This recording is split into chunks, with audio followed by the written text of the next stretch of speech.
A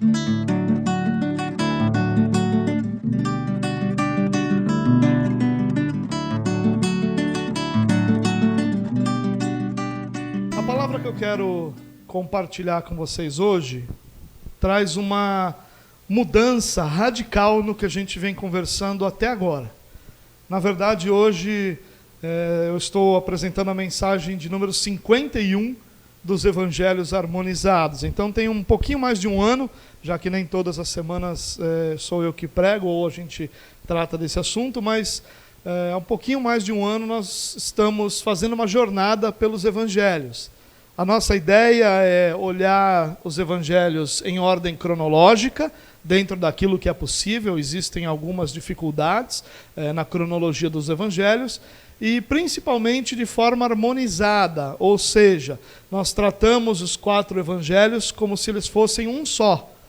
E nós juntamos os textos quando uma mesma passagem é mencionada por mais de um evangelista, nós juntamos os textos para poder ter uma visão mais completa, já que qualquer diferença de texto significa que o ângulo, o foco de visão do evangelista é diferente um do outro, cada um tinha um propósito ao escrever os evangelhos, o seu evangelho em especial. Então existem algumas diferenças nos textos, mas que acabam completando a história, ao invés de ter alguma diferença que seja muito difícil. Mas, até agora, o que nós vimos?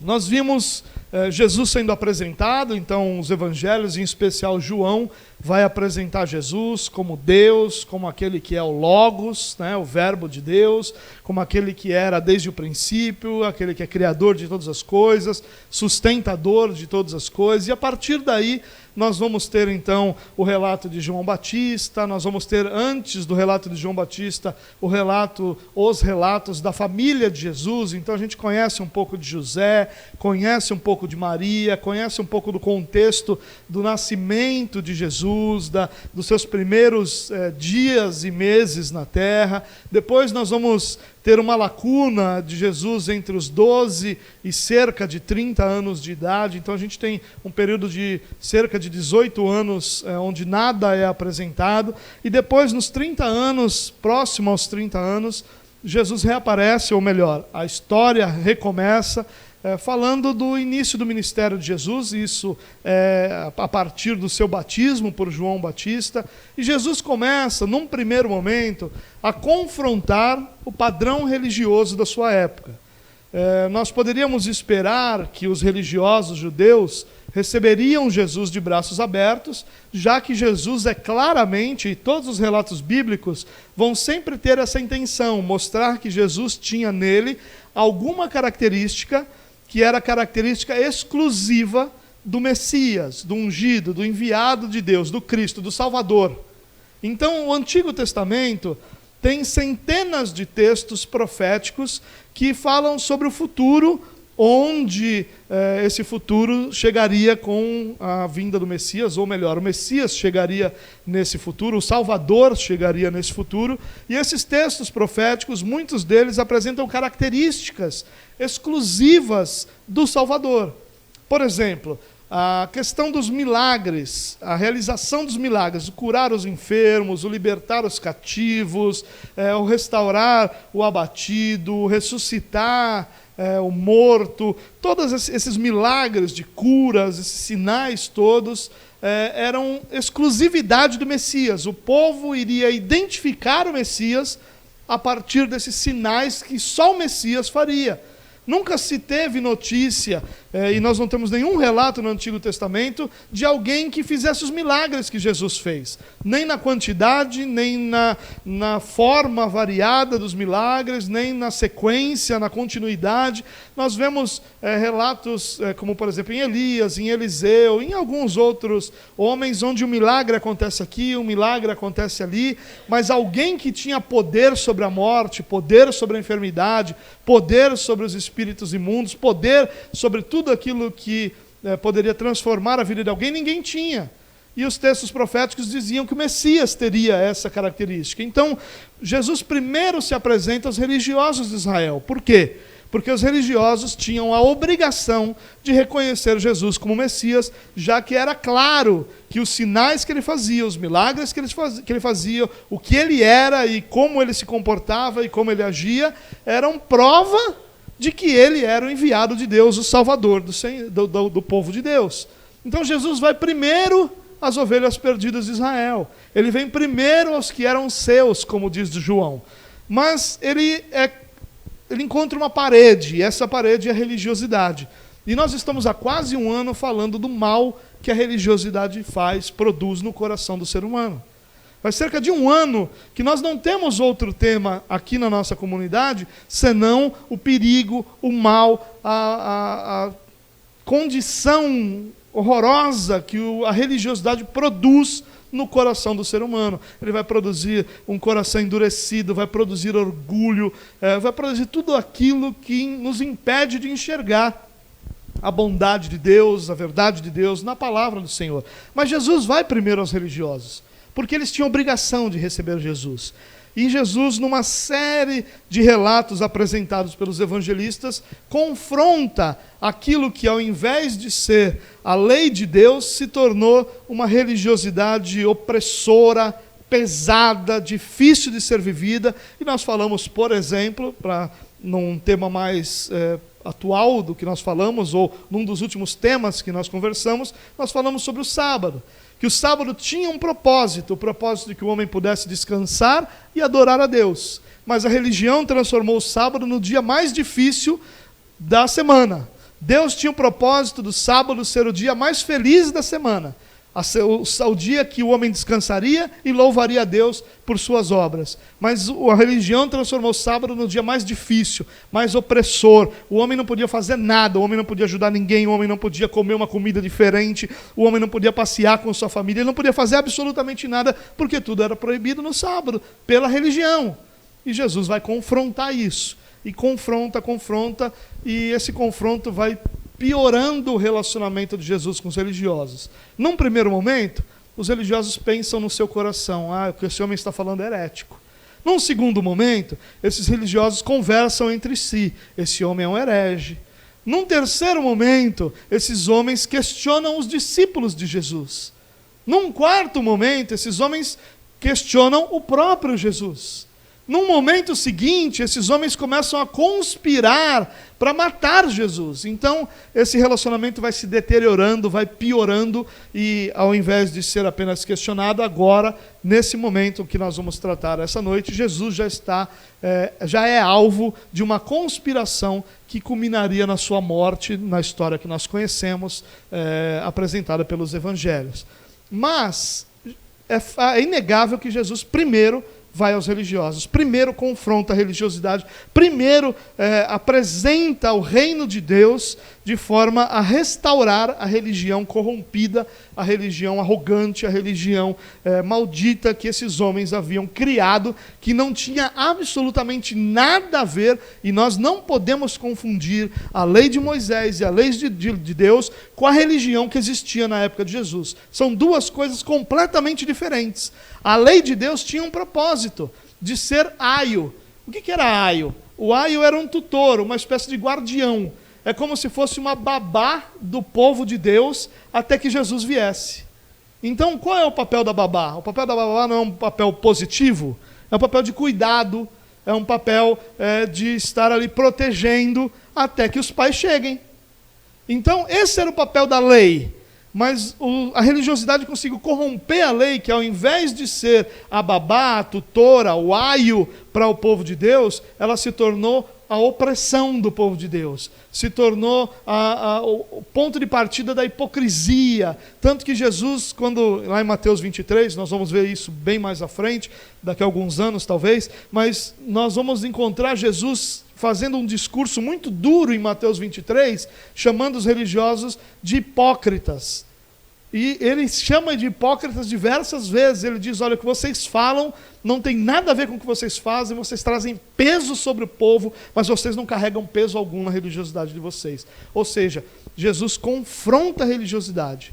Mas agora, esse texto, e a partir desse texto, há uma mudança radical na ação de Jesus, no ministério de Jesus.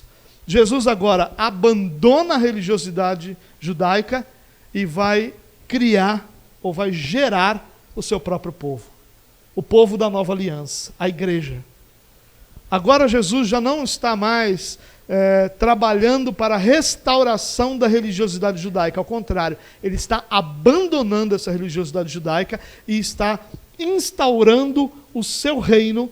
E para a instauração do seu reino, ele traz os seus primeiros discípulos para junto de si, e ele então, na sequência, vai ensinar qual é o fundamento desse reino, ou quais os fundamentos desse reino, nos sermões, nos diversos sermões que ele vai fazer ao longo do seu ministério, para estabelecer o seu reino à parte de toda a religiosidade.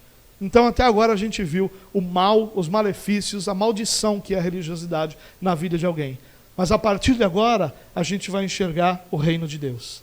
A partir de agora, Jesus, que havia anunciado que o reino de Deus chegou, ele vai clarear, explicar, deixar nítido para todos que reino é esse. Quais os fundamentos? O cidadão desse reino, como ele é, como ele vive, como ele age, como ele se relaciona com o seu Deus, com a sua salvação. Ele vai fazer isso a partir de agora. Mas nessa guinada de ministério de Jesus, ele vai tratar daquilo que nós vamos tratar essa noite, que é do chamado de Jesus, do chamado que Jesus faz aos 12 apóstolos. Então eu queria compartilhar com você o texto, dito essas coisas, eu queria compartilhar com você o texto de Marcos, capítulo 3, a partir do versículo 13. Jesus subiu a um monte e chamou a si aqueles que ele quis, os quais vieram para junto dele. Escolheu 12, designando-os apóstolos, para que estivessem com ele, os enviasse a pregar e tivessem autoridade para expulsar demônios. Esses são os 12 que ele escolheu: Simão, a quem deu o nome de Pedro, Tiago, filho de Zebedeu, e João, seu irmão, aos quais deu o nome de Boanerges, que significa filhos do trovão, André, Filipe, Bartolomeu, Mateus, Tomé, Tiago, filho de Alfeu, Tadeu, Simão, o Zelote, e Judas Iscariotes, que o traiu. Só antes da gente continuar, eu queria... Esse texto aqui tem um paralelo no Evangelho de Lucas. Ou seja, o que é um paralelo? É a mesma história contada por um outro evangelista. E às vezes, nessas histórias, detalhes que só um dos evangelistas julgou ser pertinente para o seu propósito, ou melhor ainda, que só um dos evangelistas recebeu a inspiração para que fosse colocado no seu evangelho, aparece. E aqui nós temos um detalhe que Lucas vai apresentar. E o paralelo é em Lucas capítulo 6, dos versículos 12 ao 16, mas eu só quero ler o versículo 12 com você, e esse versículo deve estar aí no telão também, para você acompanhar. Então, Lucas capítulo 6, versículo 12 diz assim: naqueles dias, e esses dias está se referindo aos sábados, lembra das histórias do sábado que nós vimos nas últimas semanas? Então, num daqueles dias, Jesus saiu para o monte a fim de orar, e passou a noite orando a Deus. Ao amanhecer, aí já no versículo 13, chamou seus discípulos e escolheu 12 deles. Mas Lucas vai dar qual detalhe? O detalhe de que esse chamado, ele é produzido a partir de um tempo de oração, a partir do momento em que Jesus passa uma noite toda orando no monte, e ao amanhecer, então, ele chama os seus discípulos. Mas vamos dar uma olhadinha nesse texto. O texto, e ele tem algo interessante. Lembra que eu falei para você que há uma guinada no ministério de Jesus? Até agora eram os religiosos enfrentando a religião. A partir de agora é o estabelecimento do reino de Deus. E esse estabelecimento do reino de Deus, Jesus faz com uma série de simbologias para que fique claro que Jesus está fazendo isso. Para que ninguém pense assim: olha, Jesus foi aos religiosos, mas de repente deu mais certo de uma outra forma, como às vezes acontece na nossa vida. Nós pensamos em fazer uma coisa, mas no meio do caminho nós percebemos que uma outra direção é melhor, é mais produtiva, funciona melhor, e a gente muda de direção sem que aquilo nunca tivesse sido planejado.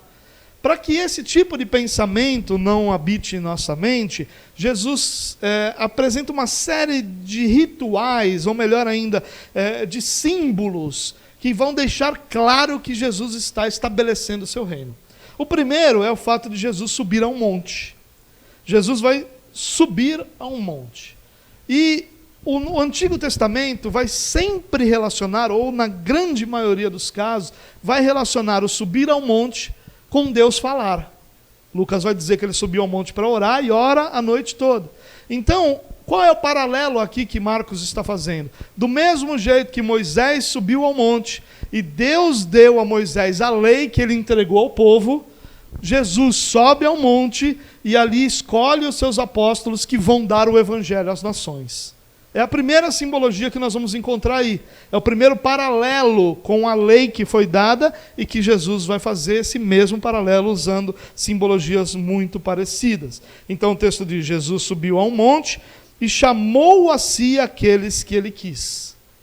E esse chamar a si, e o que Jesus está fazendo ali? Está chamando para si seus discípulos, ou seus primeiros discípulos, ou melhor ainda, os apóstolos, aqueles que são conhecidos como os 12 apóstolos. Esse chamar para si, ele vai ter esse significado, essa ideia de que Jesus atraiu para si, de que Jesus não os convidou, mas que Jesus os chamou, os atraiu, os trouxe para junto de si. E a primeira coisa que a gente pode aprender aqui, nessa questão, ou nesse chamado de Jesus aos seus discípulos, é que o chamado não é um convite aos filhos de Deus. O chamado é uma atração de Jesus para que os seus filhos o sirvam, para que aqueles que pertencem a ele o sirvam. Então Jesus os atrai e aqueles que ele quis. Então não tem a ver com a vontade do discípulo, não tem a ver com a nossa vontade. O chamado de Deus para que nós sirvamos a Deus não tem a ver com o fato de nós desejarmos isso, mas tem a ver com o fato de Jesus desejar isso. Todo o chamado de Jesus aos seus discípulos é totalmente dependente dele. Não tem a ver com o nosso desejo de servir, com a vontade que nós temos de servir, ou com a falta de vontade. Jesus não está chamando aqui pessoas que estavam lá dizendo: Jesus, me escolhe, eu quero te servir. Ao contrário, ele vai, nessa relação aqui, nós vamos encontrar pessoas como, por exemplo, o Zelote, que era uma pessoa que cria que tomar as armas e que enfrentar militarmente Roma era a solução para a libertação de Israel, que de forma nenhuma teria vontade de servir o Messias, o Cordeiro de Deus que entregaria a sua vida em favor do mundo. Então a primeira coisa que a gente precisa pensar e entender é que o chamado de Deus para nós é algo que parte do próprio Jesus. Não tem a ver com a nossa vontade ou com a nossa falta de vontade. Não tem a ver com o fato de nós estarmos desejando isso ou deixando de desejar. Tem a ver com o fato de que Jesus chama para si aqueles que ele quis. Isso é algo extremamente importante, porque se torna um privilégio. Jesus não está aceitando aqueles que desejam servi-lo, mas ele está chamando para si aqueles que ele deseja que o sirvam. Isso torna esse chamado um grande privilégio, torna esse chamado algo grandioso. Não é algo que eu estava ali desejando e pensando, ou que você estava lá, poxa, bem que eu podia servir a Deus. Não, mas é algo que parte do próprio Deus, que é executado pelo próprio Deus e que tem seu fim apenas no próprio Deus. Mas é interessante que esse chamado não é um chamado para fazer, antes de ser um chamado para estar junto dele. E essa certamente é a lição mais importante que nós podemos aprender essa noite, porque o texto diz aqui, chamou a si aqueles que ele quis, os quais vieram para junto dele. O chamado de Jesus é um chamado para estarmos junto dele. Não é um chamado para fazer. Jesus não está chamando para si servos, Jesus está chamando para si discípulos. A palavra discípulo, ela significa aprendiz. Mas não um aluno, não aprendiz no sentido de aluno apenas, mas aprendiz no sentido daquele que aprende junto de alguém. O discípulo é aquele que aprende caminhando com alguém. Então o chamado de Jesus para a nossa vida, o chamado de Jesus para aqueles que pertencem ao reino de Deus, o chamado de Jesus para aqueles que hoje fazem parte do reino de Deus, é um chamado para estarmos junto de Jesus. Não é um chamado para nós sabermos sobre Jesus apenas. Não é um chamado para nós fazermos algo para Jesus apenas. Mais do que isso, é um chamado para um relacionamento. Enquanto nós não compreendermos isso, o mais próximo de sermos discípulos de Jesus que nós vamos chegar é onde os religiosos conseguiram. Eles eram pessoas que faziam coisas para Deus e eram pessoas que sabiam coisas sobre Deus, mas não conseguiam se relacionar. O ponto de partida do reino de Deus não é o ponto de partida do reino dos homens, não é o ponto de partida da religiosidade judaica. O ponto de partida da religiosidade judaica era saber e fazer. O ponto de partida do reino de Deus é caminhar com, é estar junto de, é pertencer a. Então, o chamado de Jesus para nós, ao nos trazer para pertencermos ao reino de Deus, é um chamado para que nós nos relacionemos com Ele. É um chamado para que nós estejamos junto dele.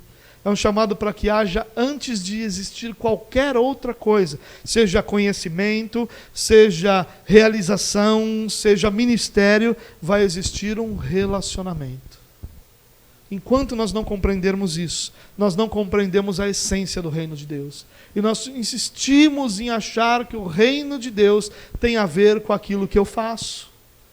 Tem a ver com aquilo que eu realizo, tem a ver com aquilo que eu sei. E o reino de Deus, ele inclui todas essas coisas, mas ele nunca vai ter como fundamento essas coisas. O fundamento do reino de Deus é: Jesus nos chamou para nos relacionarmos com Ele. Nós andamos com Jesus. Então ele não faz parte só da nossa oração na hora de comer. Ele não faz parte só da nossa oração na hora de dormir. Ele não faz parte só da nossa oração no momento de calamidade. Ele faz parte da nossa vida. As nossas decisões são baseadas como fruto do nosso relacionamento. Aquilo que nós temos como formação da nossa mente é baseado naquilo que Ele nos ensina. Aquilo que nós temos como maneira de agir não é baseado numa série de regras, mas é baseado numa imitação de Cristo. Por isso que Paulo vai dizer: sejam meus imitadores como eu sou de Cristo. Porque discipulado para Paulo significava ir desenvolvendo a sua vida imitando a Jesus. Ou seja, ao longo dessa caminhada com Jesus, onde Ele faz parte de cada momento da nossa vida, e não apenas de momentos específicos, nós vamos sendo moldados por essa presença de Jesus e por essa verdade de Jesus, de forma que nós vamos nos tornando semelhantes a Ele. O alvo do discipulado é transformar o discípulo em alguém semelhante a Jesus. O alvo do discipulado não é colocar na cabeça do discípulo mais conhecimento, mas o alvo do discipulado é tornar o discípulo semelhante a Jesus. O que Jesus quer fazer conosco, o chamado de Jesus para que nós pertençamos ao reino, é nos tornar semelhantes a Ele. É moldar a nossa vida, nossa maneira de pensar, nossa maneira de sentir, nossa maneira de agir, nossa maneira de reagir, como Jesus faria. Esse é o propósito do discipulado. Então não importa a quantidade de conhecimento que eu acumulo, se esse conhecimento não foi acumulado a partir de um relacionamento. Porque Jesus não nos chamou para sermos seus alunos, mas Ele nos chamou para andarmos com Ele, para caminharmos com Ele, para vivenciarmos cada uma das experiências da nossa vida ao lado dEle. E o religioso, ele não vai conseguir entender isso. O religioso vai transformar em Jesus em algo que, um produto numa prateleira, que você vai lá e pega no momento em que ele é necessário. Jesus é quase que um tempero na nossa vida, ou na vida do religioso. Como é que você usa o tempero na sua casa? Você coloca tempero em tudo? Você vai fazer um leite na sua casa, você põe tempero? Não. Mas o tempero está lá, não está? Então vamos imaginar que você goste lá de um tempero baiano. E você vai fazer determinadas coisas na sua casa, que você vai lá no armário da sua casa, ou onde você guarda os condimentos, e você vai pegar o tempero baiano e vai colocar a quantidade que você precisa. Depois dessa quantidade ter sido usada, você faz o que com o tempero? Você coloca de volta onde ele estava, até que ele seja novamente necessário. Às vezes nós tratamos Jesus assim. Jesus, às vezes, é o tempero celestial da nossa vida. Nós estamos lá, fazemos tudo sozinho. Vivemos a nossa vida como se ele não existisse. Mas num momento em que algo espiritual precisa fazer parte, por exemplo, na hora de preparar a alimentação, a gente nem lembra de Jesus. Mas na hora que coloca no prato, nós então trazemos esse tempero espiritual e oramos para agradecer por esse alimento.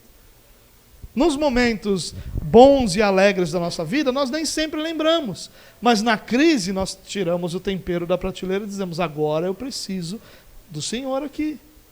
E não é esse o chamado de Jesus para nós. Não é essa a proposta do reino de Deus. Essa era a proposta dos religiosos judeus. Viva a sua vida e faça o que tem que ser feito. Não é a proposta de Jesus. A proposta de Jesus é que ele faça parte daquilo que nós somos, não do que nós fazemos apenas, mas que ele molde quem nós somos, que nós não nos tornemos pessoas que agem como ele agiria, mas que nós nos tornemos pessoas que sejam como ele era. É outra realidade. Agir como ele agiria pode ser falsificado. Quem de nós nunca viu uma pessoa mentindo? Todos nós já vimos.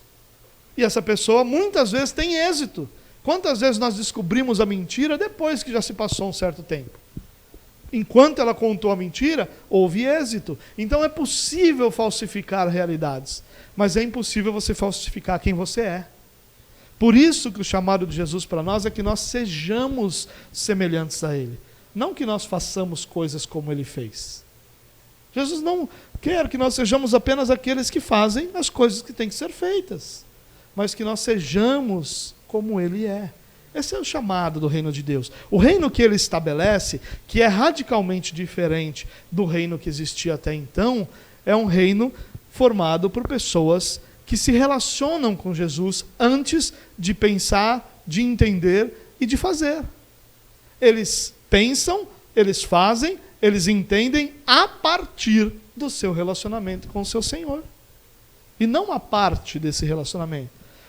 Jesus, no reino de Deus, no reino que Ele estabelece, Ele não é o tempero da prateleira. Na verdade, Ele é o ar que a gente respira. Ele faz parte de todos os momentos. Ele deve fazer parte de todos os momentos. Você consegue entender a diferença? Porque ao entender essa diferença, nós entendemos o reino de Deus. Nós enxergamos o reino de Deus. Então Jesus não está interessado no quanto a gente faz. Jesus está interessado em quão parecido com Ele nós estamos sendo feitos a cada dia da nossa vida. E é interessante que o texto aqui, Marcos vai dizer, e é traduzido na NVI, no versículo 14, como escolheu 12. Mas o original poderia ser traduzido assim, e ele fez 12. Porque a ideia aqui não é que ele escolheu pessoas prontas, mas que ele escolheu dentre aqueles que ele quis, e ele moldou os 12 para que fossem como ele queria que fossem. E esse é um propósito do nosso chamado, irmãos. O que nós seremos a partir desse relacionamento com Deus não é aquilo que nós pensamos, desejamos ou imaginamos, mas aquilo que Ele deseja fazer de nós. Então, se tem algo que nós devemos ter a expectativa, é que não importam as circunstâncias, nós seremos feitos semelhantes a Jesus. Essa é uma certeza que nós como cristãos devemos ter. Porque se nós nascemos de novo, hoje nós somos aqueles que Jesus chamou para fazer-nos seus discípulos. Então Ele vai nos moldar à semelhança dEle. Se isso não acontecer, em momento algum da nossa existência, é porque nós nunca nascemos de novo. Mas todos aqueles que nasceram de novo, por mais dificuldade que tenham nesse relacionamento, por mais pecados que sejam abundantes em sua vida, por mais difícil que seja toda essa caminhada, serão feitos semelhantes a Jesus ao longo dessa jornada. Porque Jesus não chama os que estão prontos, mas ele faz daqueles que ele chama discípulos semelhantes a ele. E essa é a certeza que a gente pode ter. Então ele fez 12. Ele chamou, escolheu esses 12, escolheu-os para que se tornassem semelhantes a ele. E designou os apóstolos. E aí que você vai entender, Jesus então primeiro faz, no seu reino funciona assim, ele primeiro faz de nós o que nós devemos ser, e aí nos designa, nos envia. Apóstolo só significa enviados aqui. Aqui o fato ou o foco não é o ministério apostólico, mas é o fato de serem enviados. O ministério apostólico vai ser explicado depois, num outro momento. Jesus vai desenvolver essa compreensão. Aqui não está claro para ninguém que está lendo, para ninguém que estava lá naquele momento. Esse apóstolo significa apenas os enviados. Então Jesus faz para enviar-nos. Jesus nos molda e nos envia para sermos seus representantes no meio da humanidade. Esse é o propósito. Para isso ele nos faz semelhantes, para que nós sejamos enviados. E esse envio consiste em duas coisas. Olha lá, designou os apóstolos para que estivessem com ele e os enviasse a pregar e tivessem autoridade para expulsar demônios. Então a primeira coisa é, nós somos designados, ou melhor, os discípulos foram designados apóstolos para estarem com Jesus. O envio precisa produzir essa dependência, irmãos.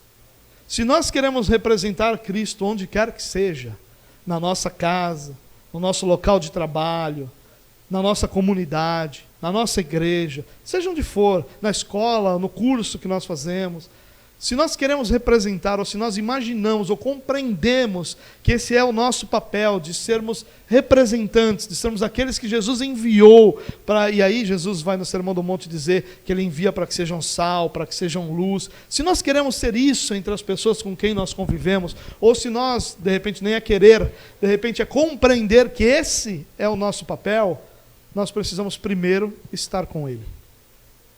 É impossível que sejamos coisa alguma diante de Deus sem que nós estejamos com ele. Jesus mesmo vai dizer que sem ele nós nada podemos fazer.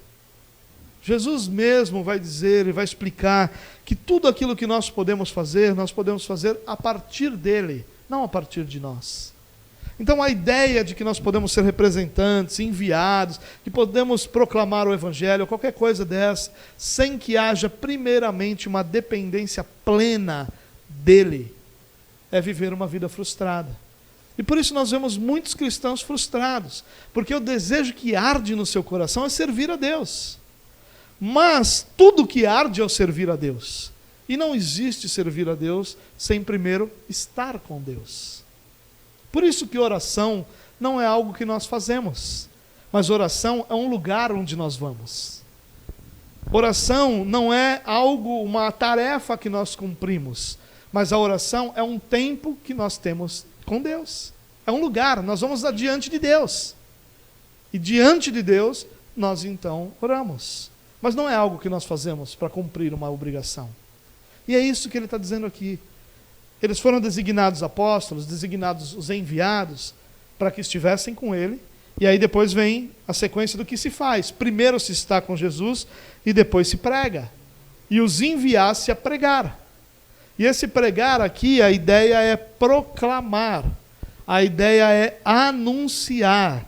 Não é pregar no sentido de um ensino bíblico.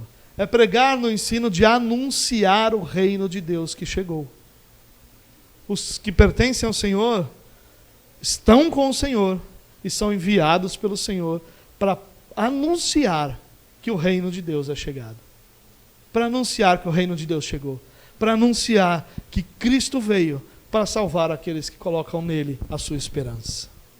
E aí ele coloca um outro ponto aqui, que diz assim, e tivessem autoridade para expulsar demônios. E é interessante isso. Porque aqui a ideia de expulsar demônios não é apenas o impor a mão e expulsar um demônio, mas é o de ter autoridade sobre as obras das trevas. E aqui está a grandeza daquilo que é o chamado de todos os cristãos. Os cristãos não vão anunciar as boas novas e ficar torcendo para que aquilo funcione.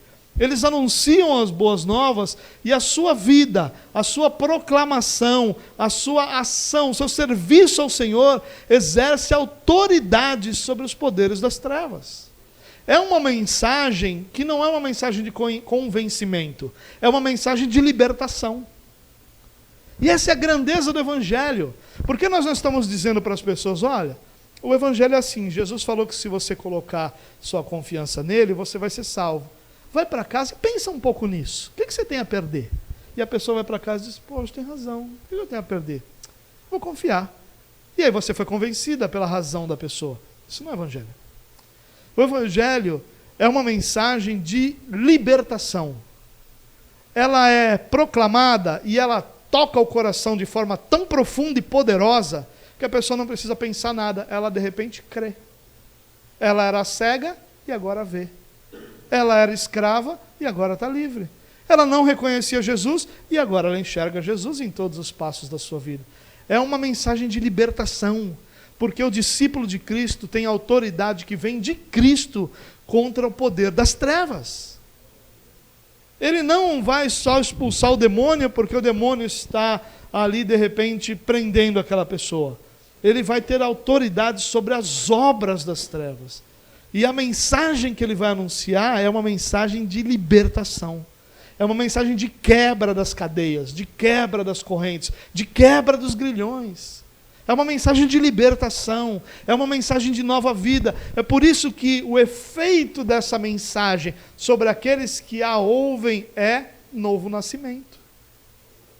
O efeito não é, poxa, talvez você tenha razão, deixa eu me reunir com a minha família, ver o que eles acham. É um negócio completamente diferente disso. A pessoa é tão impactada, ela é tão envolta na verdade dessa mensagem, que agora ela crê independente de quem crê do lado dela. Ela crê independente do que ela tenha falado a vida dela toda. Quantas pessoas se convertem depois de anos fugindo da mensagem, zombando da mensagem, fazendo da mensagem chacota e fazendo de conta que aquela mensagem não era com elas. De repente a mensagem toca o coração de forma tão profunda e poderosa que agora ela não tem mais vergonha de quem está do seu lado, ela não quer saber mais quem é a favor do Evangelho é contra, quem gosta, quem não gosta. Agora ela vive o Evangelho porque agora ela vê. Agora o reino de Deus faz sentido para ela. Ela via pessoas orando e dizendo, por que essa pessoa está orando aí? E agora faz sentido por que ela ora. Porque o que ela quer agora é orar. O que ela agora é estar com Jesus. O que ela quer agora é viver o Evangelho. Essa mensagem que nós temos para proclamar, irmãos, não é uma mensagem de sabedoria humana nas palavras de Paulo, mas é uma mensagem de poder. Ela transforma, liberta, traz vida aos que estão mortos em seus pecados e delitos. Como essa mensagem fez conosco um dia. Nós não ouvimos a mensagem e falamos, poxa, tem razão. Olha, cientificamente, eu acho que é isso mesmo. Não foi assim que nós nos convertemos. A mensagem nos impactou e nós fomos atraídos. A mensagem nos impactou e nós fomos restaurados. Nós estávamos mortos e de repente vivemos. Nós éramos cegos e de repente vimos, porque a mensagem nos libertou. E esse é o poder que vem de Cristo, não é um poder que está no discípulo. É um poder que vem daquele que chamou o discípulo, daquele que enviou.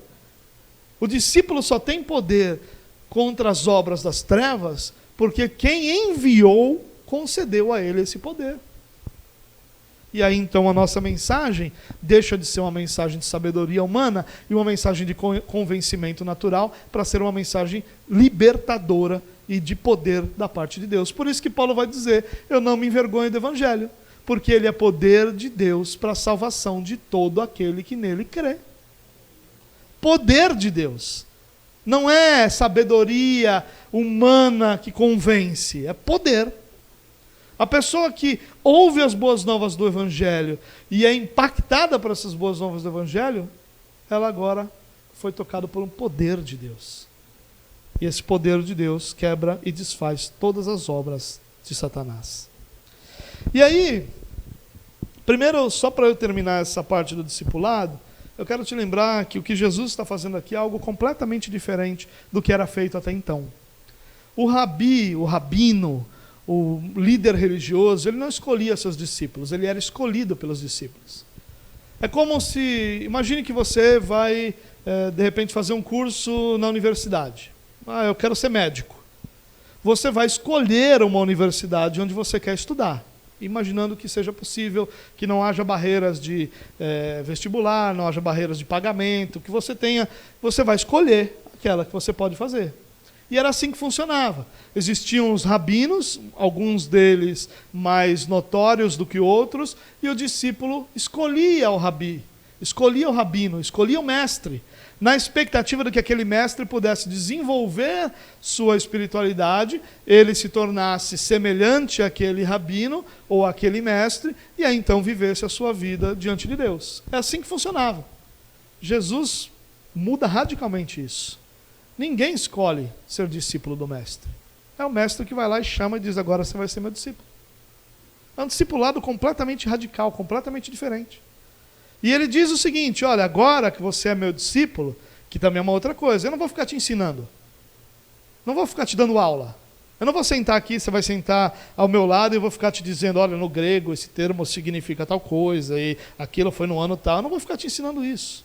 Ainda que você vai aprender essas coisas, você vai aprender essas coisas caminhando comigo, vivendo do meu lado. Você não vai ser meu aluno, você vai ser meu companheiro de jornada. E essa jornada, ela não vai gerar conhecimento na sua mente apenas. Ela vai transformar tudo o que você é. Sua maneira de pensar, sua maneira de sentir, sua maneira de ser, sua maneira de enxergar, sua maneira de reagir. Você vai, no final dessa jornada, você não vai ter o seu próprio conhecimento para viver sua própria jornada, mas você vai ser tão semelhante a mim que você vai ser confundido com aquilo que eu sou. Por isso que em Antioquia, os discípulos foram pela primeira vez chamados cristãos. Por quê? Porque se confundia quem Cristo foi com o que os discípulos eram. Se confundia.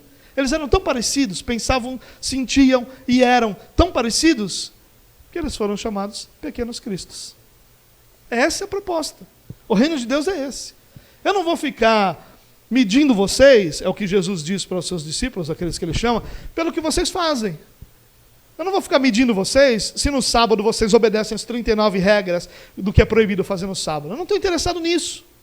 Eu estou interessado em que no meio dessa caminhada, você vai ser tão radicalmente transformado que ninguém vai precisar dizer para você o que você precisa fazer ou não, porque você vai se tornar tão semelhante a mim, Jesus dizendo aos discípulos, que a gente vai ser confundido. É completamente diferente e completamente radical. Porque o que Jesus está propondo aos seus discípulos, propondo não, o que Jesus está dizendo que vai fazer com os seus discípulos é transformá-los tão profundamente que eles vão abandonar a sua vida para abraçar a vida de Jesus.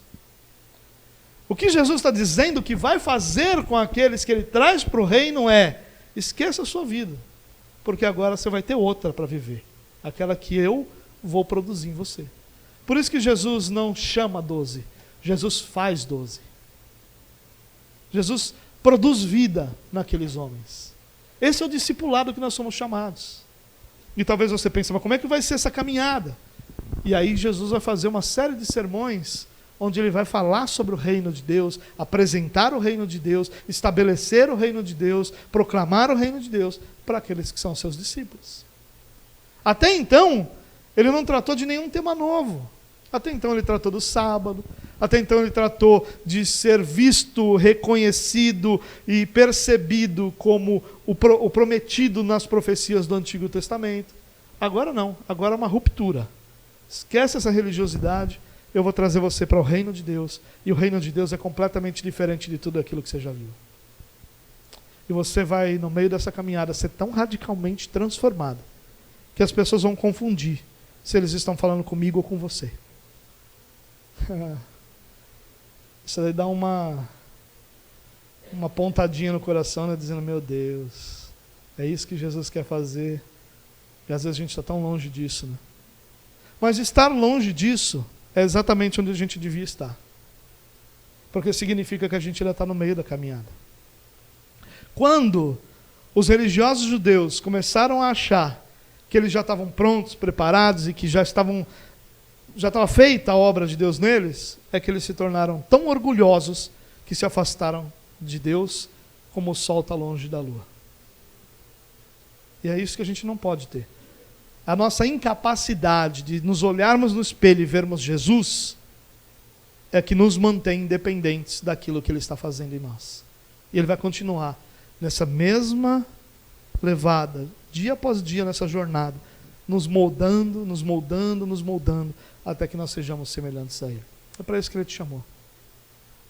E o que eu estou querendo dizer aqui para você, irmãos, mais do que algo de que, olha, então é isso que eu tenho que aceitar. O que eu estou querendo dizer para você é isso que Ele disse que vai fazer.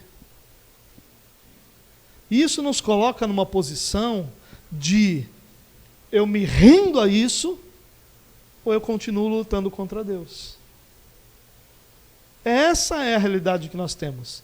Nós somos hoje, nessa simbologia toda que Deus aqui está anunciando, ao subir no monte, ao chamar para si os seus discípulos, como Deus chama Abraão para si, para a partir dali gerar um povo, Ele chama esses 12. Quando Ele envia Abraão para ser uma bênção, os 12 aqui tem um número representativo do fato dele ter escolhido 12 descendentes de Jacó para serem as 12 tribos que formariam o povo. E aqui é uma simbologia, os 12 são aqueles que proclamariam o Evangelho, e a partir desses 12, por isso que a igreja primitiva, ela perseverava na doutrina dos apóstolos, porque a partir daquilo que Jesus ensinou através dos apóstolos é que a igreja foi edificada. Toda a simbologia é igual. Aquilo que Deus fez lá no Antigo Testamento para gerar o povo de Israel, Jesus está fazendo agora com a mesma simbologia, para a gente não ter dúvida e não cair no engano de achar que foi por acaso, foi uma vertente,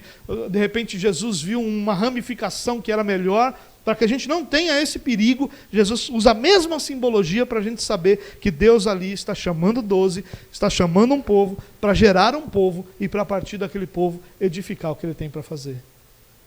E quando Jesus faz isso, Ele está dizendo, eu vou fazer isso em você. Ele não está te pedindo, Ele não está te chamando e te convidando. Ele está dizendo, Ele chamou para si aqueles que Ele quis. E Ele fez desses aí o seu povo. E aí nós nos encontramos então hoje na situação que Israel se encontrou quando era Jacó.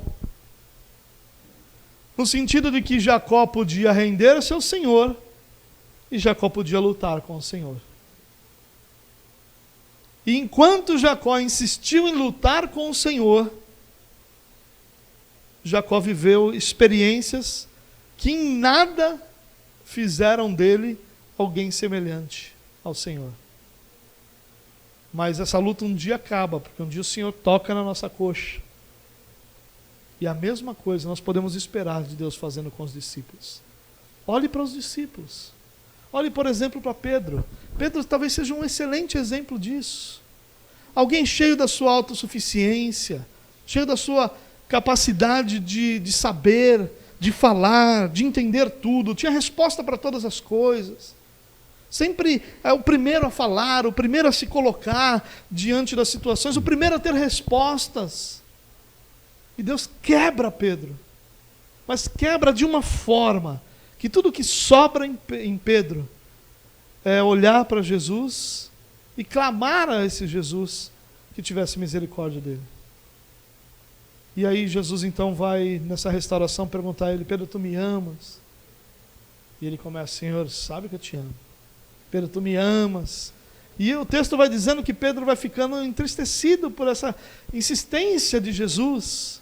E essa insistência é para mostrar a Pedro que ele achava que era e não era tudo isso. E de repente, o próprio Pedro disse para Jesus, Senhor, tu sabe todas as coisas. E tu sabe que eu te amo.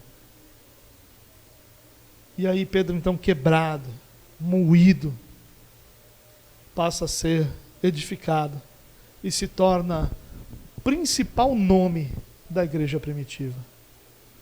O próprio Paulo, apóstolo chamado diretamente por Jesus para ser enviado aos gentios, ele vai consultar-se com Pedro, ele vai reunir-se com Pedro, ele vai explicar a Pedro aquilo que Deus está fazendo na vida dele. E com a bênção de Pedro, com o reconhecimento, melhor dizendo, de Pedro, ele continua o seu ministério apostólico. Claro que Paulo, nas suas palavras, diz que até Pedro reconhece, mas esse até Pedro reconhecer significa que Pedro era uma figura que o próprio Paulo reconhecia como alguém que precisava ouvir o que Deus estava fazendo e cuja aceitação de Pedro, ou o reconhecimento de Pedro, valia muito para Paulo. Isso é glorioso para nós, irmãos, porque não é uma ideia de que, olha, eu estou aqui, eu vou aceitar esse negócio. Não, Jesus vai fazer. Isso significa que enquanto nós lutarmos, nós estamos lutando contra aquilo que não pode ser vencido. Então o chamado de Jesus, acima de qualquer outra coisa, é um chamado para a gente se render e viver essa mudança interior radical e plena que Ele quer produzir em nós. Para terminar o que a gente está conversando, eu queria só te lembrar que a partir do versículo 16, Marcos vai fazer uma relação desses 12. E ele diz, olha, esses são os 12 que ele escolheu. E aí ele vai relacionar os 12 apóstolos. Simão, a quem deu o nome de Pedro, ou Cefas, que é o mesmo nome, só que Pedro é grego, Cefas é aramaico. Tiago, filho de Zebedeu, e João, seu irmão, a quem ele deu o nome de Boanerges, que significa filhos do trovão. E isso provavelmente, a gente não tem uma explicação clara aqui, mas provavelmente significa, tem a ligação à personalidade desses homens mais impetuosos, e filhos do trovão então se tornam o seu nome, né, o nome deles, dessa dupla. E aí depois vem André, Filipe, Bartolomeu, Mateus, que era Levi, e que você deve lembrar, era um cobrador de impostos, alguém que ninguém na sociedade valorizava. Tomé, que nós sabemos da experiência de Tomé. Tiago, filho de Alfeu. Tadeu, Simão, o Zelote, alguém que acreditava que pegar em armas para libertar Israel era o que devia ser feito. E Judas Iscariotes, que o traiu. Eram 12 homens comuns. E aqui tem uma lição fabulosa para nós. Jesus chama 12 homens comuns. Homens que possivelmente, em qualquer seleção dos religiosos, ficariam de fora. Galileus, muitos deles, homens com uma experiência de vida que não serviria para a religiosidade, como o cobrador de impostos, como o zelote. Você imagina? Um armamentista entre nós, o cara chega aqui com as armas na cintura, dizendo, não, o negócio é o seguinte, se não aceitar Jesus, eu mando para o buraco. Eu não consigo imaginar um cara, o reino de Deus é tomado à força, então nós vamos tomar esse negócio à força, vamos quebrar tudo. Nós nunca vamos entender isso como algo, e era esse o pensamento dele, claro, que eu estou forçando uma barra, dizendo ele já aqui entre nós. Isso, ele era o zelote, essa identificação é só para mostrar quem ele era, mas era antes de ter sido chamado. Lembra que a jornada transforma? É isso, ele era transformado também. Mas eram homens comuns. Não eram homens que são destacados. Os poucos destaques que se tem aqui são negativos. Um deles até trai. São pessoas comuns, como eu e você. E essa é a beleza do Evangelho. Que pessoas como eu e você, comuns, que provavelmente não passariam na maior parte das seleções de pessoas que pudessem ser utilizadas para algo relevante nessa humanidade, são usadas pelo Senhor para proclamar o reino de Deus. A primeira coisa que a gente precisa lembrar é isso. Quem Jesus chama para pertencer ao seu reino são pessoas comuns. Ele não está atrás daqueles que podem contribuir com o reino de Deus, mas ele chama para si aqueles que ele quer transformar em pessoas semelhantes a ele. E às vezes essa nossa altivez de imaginar que nós temos algo a oferecer ao reino de Deus que quebra a beleza desse relacionamento e a transformação contínua que esse relacionamento produz. E nós ficamos estagnados nessa nossa incapacidade de perceber que nós somos incapazes de oferecer algo ao reino de Deus. Esses homens não foram chamados porque tinham algo para oferecer ao reino de Deus. Eles foram chamados porque Deus quis. Jesus diz, ele escolheu para si aqueles que ele quis. Possivelmente, Ele escolheu aqueles que não passariam em nenhuma seleção para serem relevantes em coisa alguma, exatamente para mostrar como o Evangelho é poderoso para transformar vidas. E como essa mensagem é poderosa para libertar os cativos. Nós somos pessoas comuns. Se a NASA, porque tudo é a NASA, né, fizesse uma seleção de quem pode ser relevante na humanidade, dificilmente algum de nós aqui passaria nessa seleção. Com mais certeza, nenhum de nós passaria. Porque nós somos pessoas comuns. E são essas pessoas comuns que o Senhor chama para uma jornada de fé, para uma jornada de vida, para um relacionamento eterno. E essa jornada, além de ser transformadora, é uma jornada que nos torna enviados dele para proclamar o Evangelho e para anunciar essa salvação àqueles que ainda não conhecem. Isso é belo demais. Uma outra coisa que a gente pode pensar aqui é que o Evangelho ele é edificado, proclamado, o reino de Deus é edificado por pessoas desconhecidas. Nós conhecemos quem aqui mesmo?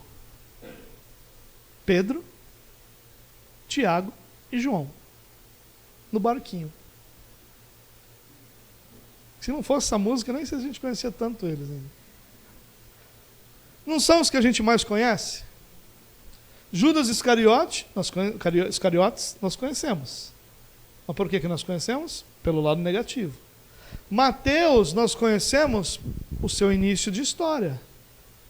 O que nós sabemos desses homens em seu ministério são relatos não bíblicos. São relatos históricos, que não são inspirados e não servem para a gente como pedra fundamental. Se um foi morto de uma forma, de outra, pregou na Índia ou pregou ali, todos são relatos históricos que não podem ser plenamente checados e que nós não devemos colocar nossa fé porque não são inspirados. Na verdade, com exceção de Pedro e de alguns poucos nomes, não sabemos nada sobre nenhum deles. Porque não é importante quem são essas pessoas. Importante é que o reino de Deus está sendo proclamado e edificado. Nós não sabemos se de repente foi pela mensagem de Tomé, de Tiago, filho de Alfeu, de Tadeu, que vem de repente a linhagem do Evangelho sendo proclamado, ensinado e que chegou até nós. Nós não sabemos. Nós sabemos que Pedro era um dos líderes da igreja, nós sabemos que existem líderes tardios, como por exemplo Tiago, irmão de Jesus, que não fazia parte dos 12, como por exemplo Paulo. Nós sabemos que existiam outros. Quando eles escolhem, por exemplo, lá o 12º apóstolo, quando Judas Iscariotes se mata, nós temos alguns outros nomes apresentados lá, como Matias, por exemplo, que estava com Jesus desde o início, que não foi um dos 12. Nós sabemos que existem outros nomes. Mas o que nós sabemos mais do que tudo é que a maioria desses nomes não é nome de pessoa, não é o nome de pessoas que são lembradas por suas grandes obras. Porque não são as grandes obras dos homens que contam, mas é o poder transformador do Evangelho, que trouxe o Evangelho até aqui.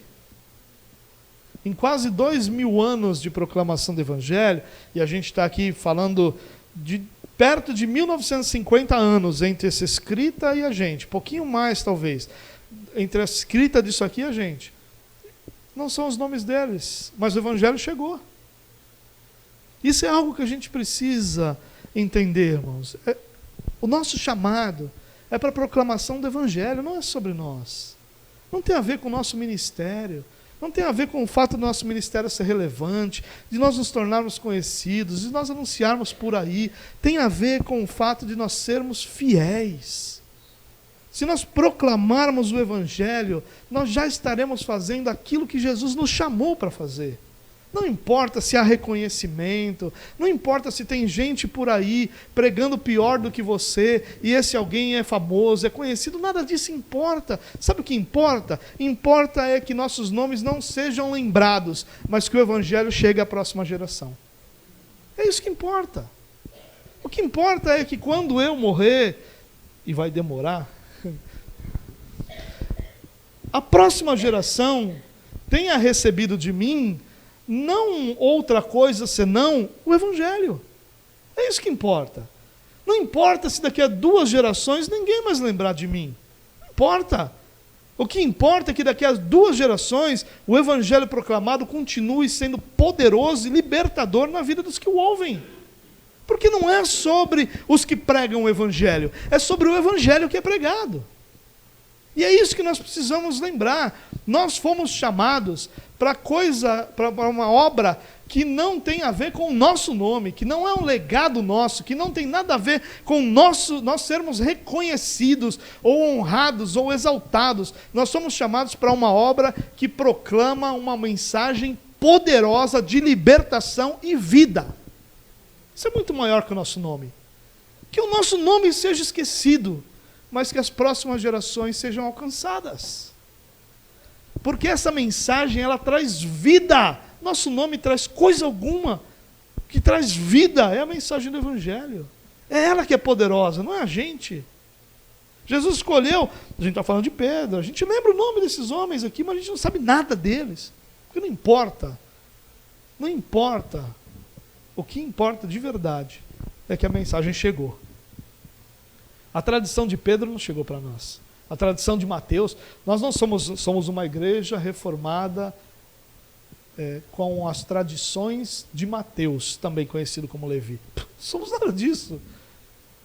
Não é isso a nossa tradição. A nossa tradição é, nós somos uma igreja que recebeu, que prega e que luta para viver o Evangelho de Jesus Cristo. É só isso que importa. E uma última coisa para a gente encerrar. 2, perdão. Primeiro, esses homens não tinham nada em comum. Nada. Muitas vezes nós não temos nada em comum entre nós também. E nós achamos que nós precisamos ter toda essa realidade em comum, gostar das mesmas coisas, falar do mesmo jeito. Nós somos tolos quando nós imaginamos isso, porque o que nos une é o chamado. É o chamado que nos une. Cada um de nós foi chamado com a personalidade que temos. Essa personalidade deve ser submetida ao Espírito? Sim. Mas você não vai encontrar em nenhum dos 12 aqui um relato de que a personalidade dele foi transformada. O Pedro era um camarada impetuoso e olha só, virou um cordeirinho, agora ele não fala mais nada. Você não vai encontrar isso. Você vai encontrar um Pedro impetuoso em tudo que é relato que você vê. Porque era a personalidade dele. E ele foi chamado com essa personalidade. E os filhos do trovão eram outra personalidade. E Mateus era outro. Mateus, como cobrador de impostos, devia ser alguém que sabe falar, que sabe desenrolar, sabe? Devia ser um camarada assim. E o Zelote? Está me olhando o quê? O que você falou? Fala de novo, se você é homem. Tinham nada em comum. Nada em comum. Sabe o que unia todas essas pessoas tão diferentes? O chamado. É isso que nos une, irmãos. Enquanto nós ficarmos procurando realidades humanas para nos unir, nós nunca vamos fazer o que a gente foi chamado para fazer, que é proclamar. O que nos une é esse chamado para proclamar. É isso que a gente tem que fazer. Se você vai proclamar falando baixinho, ou se você vai proclamar anunciando, se você vai proclamar na televisão, ou se você vai proclamar entregando folheto, não importa. Porque nossas personalidades é que vão direcionar o nosso ministério, porque Deus vai usar aquilo que Ele chamou, nós como nos chamou, dentro da nossa personalidade para anunciar esse Evangelho. Pedro só pôde ser o líder da igreja porque isso fazia parte da sua personalidade. Claro que Deus vai lapidar, Ele vai submeter essa personalidade ao Espírito Santo, mas ele era um líder. Deus não precisou ficar dando escola de líderes para ele. Deus o molda como um cristão, mas essa liderança inata dele que tornou ele líder. Mas o outro era diferente. E o chamado os une. O que nos une é o chamado. E por fim, e eu termino aqui, nós temos que lembrar, quando a gente olha a relação desses 12, que Judas Iscariotes estava ali. Iscariotes é uma espécie de sobrenome que indicava de onde ele era.